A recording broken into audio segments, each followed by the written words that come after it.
မင်္ဂလာပါဈေးကွက် POS ကနေကြိုဆိုပါရစေဆိုတော့ဒီဗီဒီယိုမှာတော့ဈေးကွက် POS မှာပေါ့နော်ဒီ purchase ဆိုတဲ့ဒီအဝယ်ပေါင်ရှာကိုဘယ်လိုပုံစံဖွင့်မလဲဆိုတဲ့ဟာလေးကို major ကိုပြောပြသွားမယ်ဖြစ်ပါတယ်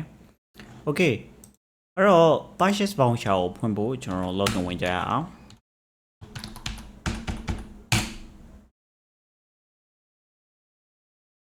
အဲ့တော့ကျွန်တော်တို့က purchase ပေါင်ရှာဖွင့်ဖို့ဆိုလို့ရှိရင်ဘယ်ကိုသွားမလဲဆိုတော့ဒီ purchase and stocks ဆိုတဲ့နေရာလေးကိုသွားမှာဖြစ်ပါတယ်အဲ့တော့ဒီ purchase ဆိုတဲ့ဟာလေးကိုနှိပ်ရမှာပေါ့နော်အဲ့တော့ဒီအပေါင်း button လေးကိုနှိပ်ပြီးတော့ purchase voucher ပေါ့နော်အဝယ် voucher ကိုဖွင့်ရမှာဖြစ်ပါတယ်အဲ့တော့အဝယ် voucher မဖွင့်မီမှာပြောစရာတခုရှိပါတယ်အဲ့ဒါပါလဲဆိုတော့အဲ့တော့ဈေးကွက် POS မှာဘာလို့ purchase လုပ်ရတယ်လဲဘာလို့အယောင်း voucher ဖွင့်ရတယ်လဲပေါ့အဲ့တော့ဘာလို့ဖွင့်ရတယ်လဲဆိုတော့ကျွန်တော်တို့မှာဒီ purchase voucher ကိုဖွင့်တယ်ဆိုလို့ရှိရင်အဲ့တော့၃မျိုးရရှိပါမယ်အဲ့တော့ဘာလဲဆိုတော့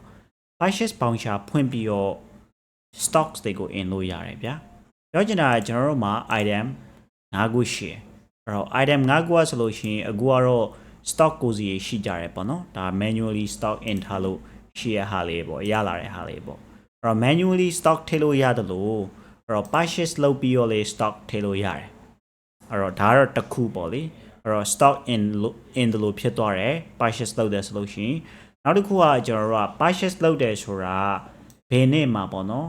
အဲ့တော့ဘလောက်ဘာ item တွေကိုပေါ့နော်ကျွန်တော်တို့ purchase လုပ်ပါတယ်ဆိုတော့ပေါ့နော်မှတ်တမ်းတစ်ခု voucher လေးရပါတယ်အဲ့တော့ဒီ print တွေပါညာလေးကျွန်တော်တို့ထုတ်လို့ရတယ်ပေါ့နော်အဲ့တော့ဒီနားမှာပေါ့အဲ့ဒါတစ်ခုရနောက်တစ်ခုကတော့ purchase လုပ်ခြင်းဖြင့်ကျွန်တော်တို့က outflow တွေမြင်ရတယ် outflow ဆိုတာဒါလေးပြောတာပေါ့နော်အဲ့တော့ဒီ inflow တွေကရောင်းတဲ့အချိန်မှာရတာအဲ့တော့ outflow ဆိုတာကုန်ကျစရိတ်ပေါ့ကိုကဘာတွေကိုဝယ်လို့ဘယ်လောက်ကုန်လဲဆိုတဲ့ဟာလေးပါမြင်ရတယ်အဲ့တော့ဒီ dashboard မှာကြီးလို့ရတယ်လို့မျိုးကျွန်တော်တခြားဒီ cost and income မှာလေဒီ inflow outflow မှာလေတွားကြည့်လို့ရပါတယ် purchase လုပ်ပြီးသွားလို့ရှိရင်ပေါ့နော် Okay အဲ့တော့ purchase လုပ်တော့မယ်ဗျာအဲ့တော့ဆောင်းနိုင်ပြောလို့မျိုးပဲ purchase လုပ်လို့ရှိရင်ကျွန်တော်တို့ stock increase ဖြစ်တယ်ပြီးရင် purchase voucher ရတယ်ပြီးရင်ဒီပေါ့နော် inflow ဖြစ်တယ်ပေါ့နော်ဒီ or inflow မဟုတ်ပါ outflow ဖြစ်သွားတာပေါ့နော်ဒါ cost ဖြစ်သွားတာပေါ့နော် Okay ဆိုတော့ကျွန်တော်တို့ purchase လုပ်ဖို့ကျွန်တော်လိုအပ်ချက်၃ခုရှိရယ် item ရှိပြီးသားဖြစ်ရမယ် payment method ရှိရမယ် supplier ရှိရမယ်ပေါ့နော်ဆိုတော့ကျွန်တော်က item ကဆိုလို့ရှိရင်ဒီမှာ5ခုရှိရယ်အဲ့တော့ဒီမှာ top 1 2အဲ့တော့ဒီလိုလေးပေါ့ဒါတော့ major item ရှိမှာပေါ့နော်ဒါတော့ကျွန်တော်ပေးထားတဲ့ပုံစံလေးပေါ့အဲ့တော့ stock ကတော့ major လုံးဝဒီ stock ကို manually လေးမထည့်ထားအောင်ဆိုလို့ရှိရင်ဘာမှရှိမှာမဟုတ်ပါဘူးအဲ့တော့ကျွန်တော်ကဒီ manually ထည့်ထားတော့ပေါ့နော်တော်ဒီကနေထည့်ထားတော့ဗာလဲဆိုတော့ stock ကတော့ဒီမှာရှိနေပြီးသားပေါ့အခုဆိုလို့ရှိရင်ဗာလဲဆိုတော့ဒီ bottom 2နဲ့ဒီ stock 3ကိုကျွန်တော် purchase လုပ်လိုက်မယ်100ပြည့်အောင်ပေါ့နော်အဲ့တော့လုံးဝမရှိသေးဘူးဆိုလို့ရှိရင်ဝင်လာမယ်ရှိပြီးသားဆိုလို့ရှိရင်ဒီမှာ increase ဖြစ်မယ်ပေါ့နော်ဒါ increase ဖြစ်မယ်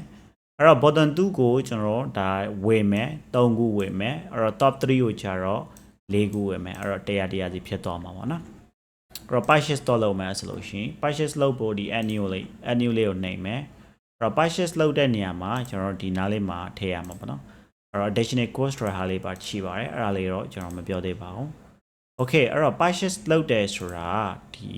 single item ကိုရွေးမယ်အဲ့တော့ဒီနားလေးမှာကိုကြိုက်တဲ့ဟာလေးကိုရွေးမယ်ပေါ့နော်စောနာကျွန်တော်ဘာကိုပြောထားလဲဆိုတော့sorry ဒီ item မှာဆိုလို့ရှိရင်ဘာနဲ့ဘာဝယ်မလဲဘာနဲ့ဘာ purchase လုပ်မလဲဆိုတော့ top 3နဲ့ bottom 2ကို purchase လုပ်မယ်လို့ပြောထားတာ bottom 2ကတော့3ခု top 3ကတော့4ခုပေါ့နော် bottom 2အဲ့တော့ဒီမှာ bottom 2ကိုရွေးလိုက်မယ်အဲ့တော့ bottom 2ကို3ခုဝယ်မယ်ဒါ3ခုနော်ဒါကတော့ purchase cost ကိုဝယ်တဲ့ cost ပေါ့လေဒါ purchase လုပ်လိုက်တဲ့ cost ပေါ့အယောင်းစရာတော့ item မှာကျွန်တော်သတ်မှတ်ထားပြီးဆိုတော့လေနော်အဲ့တော့ purchase cost ကတော့ထားလိုက်ပါတော့4000နော်အဲ့တော့ကျွန်တော်က top 3နော် top 3ကိုကြတော့4ခုအဲ့တော့ top 3လေကျွန်တော်4000ပဲအဝေးဈေးရောနော်အဲ့တော့မနှိပ်လိုက်တယ်ဆိုလို့ရှိရင် bottom 2ကိုကျွန်တော်တို့3ခုဝေးလိုက်တယ်4000နဲ့ပေါ့နော်အဲ့တော့ top 3ကို4ခုဝေးလိုက်တယ်4000နဲ့အဲ့ဆိုလို့ရှိရင် total quantity က9ခုရှိမယ် total amount ကတလောက်ရှိမယ်ဒါတော့ pay amount ပေါ့နော်အဲ့တော့ပုံမှန်ဆိုလို့ရှိရင်ကျွန်တော်တို့ကအဲ့တော့တဝက်ဈေးပေးမယ်ဆိုလို့ရှိရင်or ဒီ တရှို့ပဲပေးမယ်ဗျာ2008မှာကျွန်တော်8000ပဲပေးမယ်လို့အဲ့လိုပုံစံလေးလုပ်လို့ရတယ်ပေါ့နော်သို့မဟုတ်ဘာမှမပေးဘူးလို့လုပ်လို့ရတယ်ပေါ့နော်ဒါပေမဲ့အခုကတော့ကျွန်တော်အကုန်လုံးပေးလိုက်မယ်နော်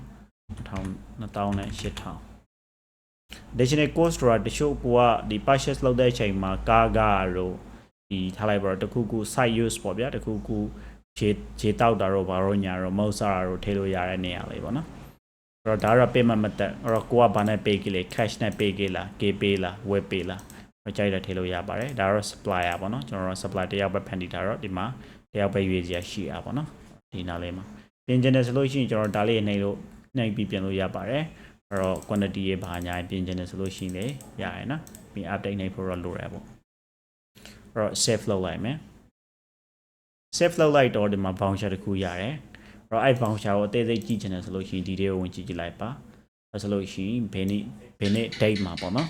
ကျွန်တော်တို့ဒီ base ဆိုင်ကနေအဲ့တော့ base supplier စီကနေဝယ်ရလေပေါ့နော်ဘာ item တွေကိုဝယ်ထားလဲ